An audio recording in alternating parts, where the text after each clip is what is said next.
Assalamualaikum warahmatullahi wabarakatuh. Sampurasun wilujeng sumping dina laporan khusus di dinten ieu abdi peri bade ngawanohkeun hiji program anu ayeuna keur jadi perbincangan panas di masyarakat, nyaeta barak militer pikeun siswa bermasalah anu diayakeun ku Kang Deddy Mulyadi di Jawa Barat.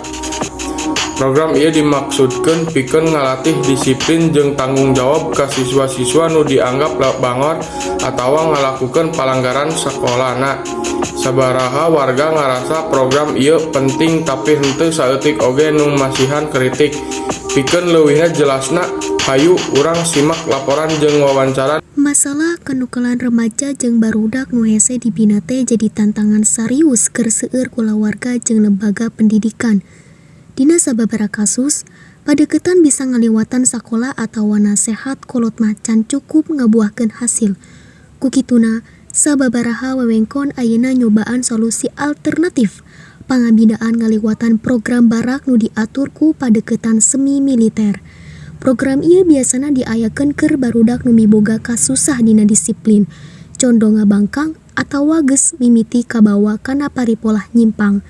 Di jero barak, maranehna dibere latihan fisik, pangabidaan mental, jeung panguatan nilai-nilai sapertos tanggung jawab, gawe babarengan, jeung nurut kana aturan.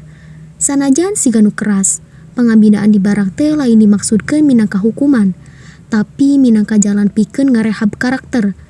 Para palatih anu diwangun ku instruktur nu geus boga pangalaman jeung konselor boga tugas pikeun netepkeun disiplin ku cara nu terukur, ditulungan ku konseling psikologis jeung kagiatan nu bisa ngamekarkeun empati jeung moralitas. Program ieu geus nunjukkeun hasil positif di sababaraha daerah, kalawan loba barudak nu balikan ka jalan nu bener, leuwih disiplin, jeung leuwih mika cinta kolot jeung lingkungan sakurilingna.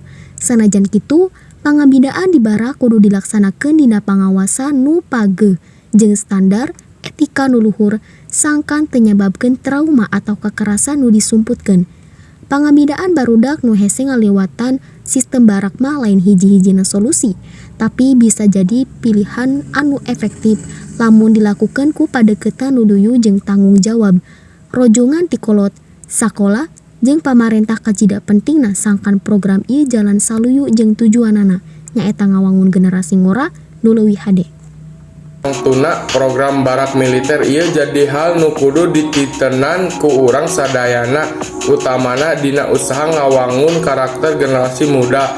Sabaraha oge pro jeung kontra nu aya urang sadayana ngarepkeun sangkan barudak bisa menangkeun pendidikan jeung pembinaan anu saimbang antara disiplin jeung pangajaran nu mere pangaruh positif pikeun masa depan maranehna. Kitu warta khusus pikeun dinten ieu abdi peri ngucapkeun hatur nuhun ka para pamirsa anu parantos nyimak kalayan satia.